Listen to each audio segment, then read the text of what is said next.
And now to new developments. In the wake of the Marshall Fire, Xcel Energy announced the deployment of 21 wildfire detection cameras, and this is statewide. 3 are already in operation in Boulder County, with 18 more to come by the end of the year. As Denver 7's Russell Haythorne reports, Xcel still denies any culpability for starting the fire, but says its main priority is to protect public safety. Yeah, you guys, you can now see several homes nearing completion here in the Marshall Fire burn zone nearly 2 years after that catastrophic wildfire. The Boulder County Sheriff's Office continues to say that a disconnected power line from Xcel Energy was partially to blame for this fire. Xcel continues to dispute that, but today the power company did announce new technology in an effort to prevent this kind of fire from happening again.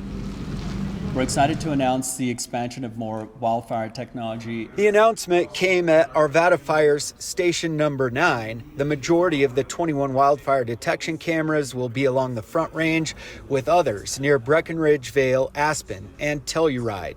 You marry the hardware of the camera with the software of the artificial intelligence, and so it allows for you to detect the smoke, determine that it is in fact smoke, and then to be able to precisely determine the location of that smoke. So it allows for early detection, and then it allows for rapid deployment of the first responder resources precisely to the location. The company is called Pano AI and already has cameras in Canada, Australia, and several other states, now including Colorado. It would actually be our largest deployment of any state right now. Artificial intelligence to detect smoke during the day. We look at heat signatures at night. Pano AI says its cameras identified a fire in Oregon this past summer, a full 15 minutes before the first 911 call came in. It was over 90 degrees, red flag conditions.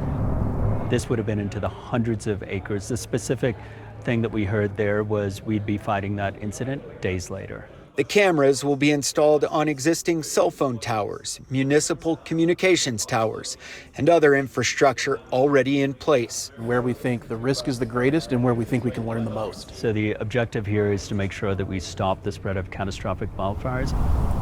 These wildfire detection cameras are costing Xcel about $50,000 per year per camera, and the contract with Pano AI is 5 years long. Xcel says it will be passing those costs on to ratepayers, but Xcel believes it will save lives and property in the future. In Superior, I'm Russell Haythorne for Denver 7.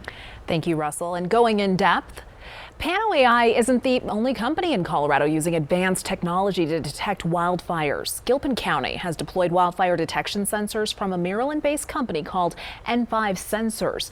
They detect things like smoke particles and unusual heat signatures. Artificial intelligence computes all of the data gathered by the sensors and helps pinpoint the location of a fire and sends an alert with specific coordinates of where the fire is located. If these sensors pick up any kind of smoke, any kind of heat, even with no cell signal, these sensors are able to give us that information. It allows us to understand what's going on in the backcountry before a fire becomes a raging wildfire and start evacuations early. And the sensors, they're solar powered and sit on poles. And as we've learned here in Colorado, there is no longer a specific wildfire season. A devastating fire could happen at any time. And a recent study by the Colorado State Forest Service found about 1 million people in Colorado live in areas with moderate to very high wildfire risk.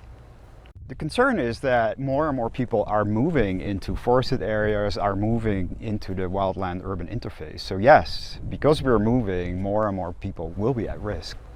The study also found about 2.5 million people in Colorado live in the wildland urban interface, and that's defined as an area where human development is close to parts of the state most susceptible to wildfire, like open space and vegetation.